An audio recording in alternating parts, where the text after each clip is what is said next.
Bem-vindos a mais um vídeo. Esse vídeo foi muito pedido por vocês e eu trouxe aqui um vídeo na prática com planilha, uma calculadora, para mostrar para vocês como que você compensa os lucros e prejuízos que você tem com cotas de fundos imobiliários. Porque essa é uma dúvida importante não só para você saber o quanto que você vai pagar de imposto via DARF no mês, mas também é importante para a sua declaração anual, porque você vai ter que declarar os resultados mensais sobre as suas vendas de cotas. Inclusive, falando de planilha, a gente deixou uma planilha aqui embaixo da Vida Financeira que ajuda você a calcular o quanto você vai ter de patrimônio depois de determinado tempo e depois de determinada rentabilidade, além de outras 3 calculadoras de patrimônio. Então pega aqui no primeiro link, é de graça e vale muito a pena. Então antes da gente ir para a planilha, só um contexto. Lucros e prejuízos em fundos imobiliários você pode compensar um com o outro. O que eu quero dizer com isso? Toda vez que você fecha um mês, é importante, quando você encerra um mês com lucro, você tem que pagar 20% de imposto sobre esse lucro para o governo. Essa é a regra. Porém, se você tem prejuízo, você pode abater esse prejuízo do lucro para você não pagar tanto imposto. Então, se você teve, por exemplo, R$1.000 de lucro, você pagaria 200 de imposto. Mas se você teve R$500 de prejuízo, primeiro você tira os 500 de prejuízo dos R$1.000, você vai ficar com um saldo positivo de R$500, você calcula os 20% de 500 e não de 1.000 para calcular o seu imposto. Então você pagaria 100. Você vê que você paga bem menos imposto dessa forma e você pode e deve fazer isso. Eu vou mostrar agora aqui numa planilha bem simples que eu fiz, só para te explicar como que você faz essa compensação de lucro e prejuízo, porque isso é responsabilidade sua. Ninguém vai fazer, a Receita não sabe, a Receita nem se importa, porque quanto mais imposto você pagar, melhor para eles. Então é responsabilidade sua. Vamos lá, eu dividi em 3 etapas para você entender exatamente como funciona o processo desde a venda da sua cota até de fato o que seria o pagamento de imposto ou mais ou menos ali a parte de declaração. Então a etapa 1 é você apurar o resultado da sua venda. Eu dividi aqui em algumas linhas para ficar mais fácil de você entender. Toda vez que você vende cotas, obviamente vai ter um valor de venda. Então aqui seria o valor pelo qual você vendeu as cotas. Então digamos que você vendeu a cota a R$100. Então você coloca aqui R$100. Você vai ter que comparar esse valor de venda com o seu preço médio, para você saber se você teve lucro ou prejuízo. Vamos supor que o seu preço médio era R$90. Então, coloca R$90. Aqui na terceira linha já mostra qual que foi o resultado. Então, nesse caso, como o seu preço médio era 90 e você vendeu por 100, você teve um lucro de R$10 por cota. Se o seu preço médio fosse 110, por exemplo, você teria R$10 de prejuízo por cota. Então você primeiro compara o valor de venda com o seu preço médio. Vamos deixar um saldo positivo aqui para o nosso exemplo. R$10 positivo. Depois que você sabe o valor por cota de lucro ou prejuízo que você teve, você vai colocar quantas cotas você vendeu. Vamos supor que você vendeu 15 cotas. Então, o seu lucro total dessa venda foi de R$150. Simples assim. Compara o valor de venda com o preço médio e você vai saber quanto que você teve de lucro. Se fosse prejuízo, só para dar exemplo de novo, é a mesma coisa. Se você tinha valor de venda a 100, mas seu preço médio era 120, tem R$20 de prejuízo por cota, vendeu 15 cotas, você tem R$300 de prejuízo. Então essa é a etapa 1. Só que isso é uma venda. E durante um mês você pode fazer várias vendas. Então a gente tem a etapa número 2. A etapa número 2 é você fazer a contabilidade mensal. Então aqui em cima eu mostrei uma venda e aqui embaixo a gente vai olhar as várias vendas que a gente pode ter feito durante o mês. Eu coloquei 4 aqui simplesmente como um exemplo, mas vai ter mês que você pode vender 1, 2, 3, 5, 10 ou até nada. Então aqui só um exemplo.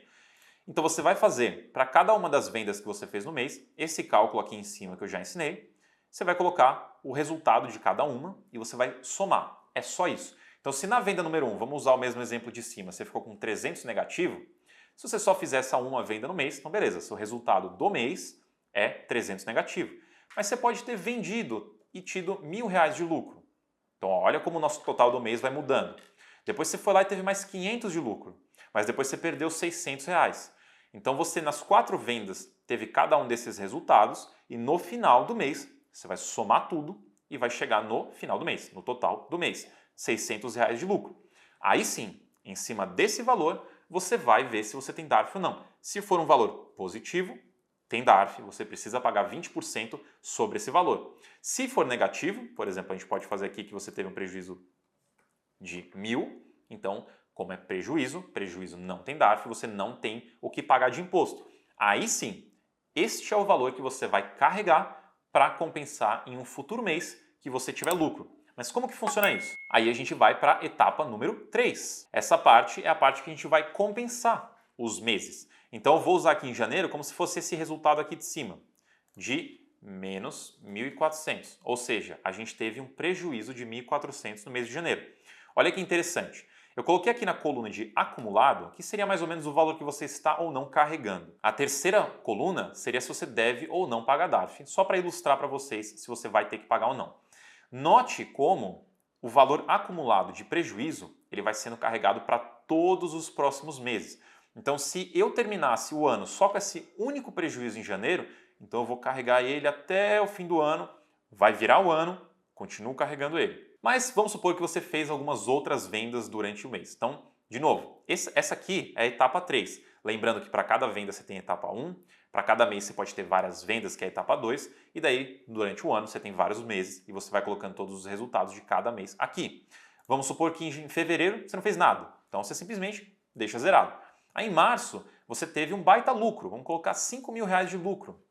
Olha que interessante, R$5.000 de lucro no mês de março, mas você não vai pagar DARF sobre os 5.000. Por quê? Porque você tinha 1.400 de prejuízo acumulado. Então você vai abater os 1.400 primeiro e do acumulado restante, 3.600, você paga o DARF. Então você tem sim um DARF para pagar, mas é sobre os 3.600. Note que você não tem mais nada acumulado. Ou seja, você não tem mais nenhum prejuízo que você está carregando, você não tem lucro porque você fechou o mês aqui e pagando DARF desse mês, simplesmente encerrou o assunto. O mês está encerrado, o imposto está pago, tudo bonitinho, você já está em dia com a receita, você não tem que mais se preocupar com isso. Então a gente começa o próximo mês do zero. Então se você tem lucro de novo, R$500 por exemplo, vai pagar DARF, vai zerar sua contagem, começamos tudo de novo. Aí, vamos supor que você teve aqui R$1.500 de prejuízo de novo. Você não tem DARF, que nem eu já expliquei, mas vamos supor que no mês de julho você teve R$600 de lucro. Note que você, apesar do lucro nesse mês, você ainda não tem DARF. Por quê? Porque você teve um prejuízo para abater, esse prejuízo é superior ao valor que você teve de lucro, então você, como acumulado, ainda tem R$900 para abater. Então se nos meses seguintes, por exemplo, você tem mais R$300 de lucro, de novo, não tem DARF. E depois você teve R$500 de lucro, de novo, não tem DARF. Agora você teve R$800 de lucro, agora tem DARF, porque você tinha só R$100 de prejuízo acumulado, você vai abater dos seus 800, vai sobrar 700 positivo, você paga o DARF em cima dos 700. Então você vê que é muito fácil. E essa contabilidade quem faz é você. Ah, mas onde que eu declaro isso? Onde que eu anoto? Durante o ano, você anota no seu próprio controle, na sua própria planilha, no seu próprio caderno, aonde você quiser. Porque isso aqui você não declara em lugar nenhum durante o ano. Então você vai anotando seus prejuízos para você fazer as suas compensações. Lembrando que quando você tem lucro e prejuízo durante o mesmo mês, ou seja, dentro do mesmo mês, como a gente tem na etapa 2, não importa a ordem, tá? Não importa se o prejuízo veio antes, o lucro veio depois, não interessa. Você soma tudo e você vai ter o resultado final do mês. Agora, aqui na etapa 3, quando a gente fala de mês a mês, um prejuízo nunca pode abater um lucro passado. O prejuízo ele só vai abater lucros futuros. Então, olhando aqui na planilha, é sempre aqui, ó, prejuízo só vai olhar para baixo. Ele nunca olha para cima nos meses, beleza? E daí, essa informação você vai usar, essa informação daqui da coluna do mês, você vai usar na sua declaração anual. Lá vai ter uma tabela, obviamente uma tabela bem mais complexa, não sei se complexa seria o termo certo, porque ela é bem simples, mas ela tem muito mais coisa. E você vai preencher esses valores na primeira coluna lá do programa da Receita. Inclusive eu já ensinei como você faz isso, vou deixar aqui no card aqui em cima o link para você aprender como que você declara as suas operações no programa da declaração. Você vai ver que é bem tranquilo e isso aqui é basicamente um passo já dado na parte da declaração também. Então é dessa forma bem simples que você faz a sua compensação de lucros e prejuízos com cotas de fundos imobiliários. Aproveitando, uma coisa que eu notei de nova no programa da declaração é que quando você entrar lá e for nessa tabela de declarar os resultados, os fundos imobiliários e os fiagros estão juntos. Eles são a mesma coisa no programa da declaração. Ou seja, podemos deduzir que você pode abater lucros e prejuízos dessa forma que eu expliquei e entre fundos imobiliários e fiagros também. de acordo com o programa da Receita. Essa é uma informação que é importante a gente dar uma verificada, mas a princípio é dessa forma e a princípio você pode compensar lucros e prejuízos entre fundos imobiliários e fiagos também. Então eu espero que eu tenha resolvido a sua dúvida, espero que você agora consiga pagar os seus DARFs certinhos, na hora, valor certo e não pagar mais do que deveria. Qualquer coisa, deixa nos comentários aqui se você tiver uma dúvida, a gente se vê na próxima.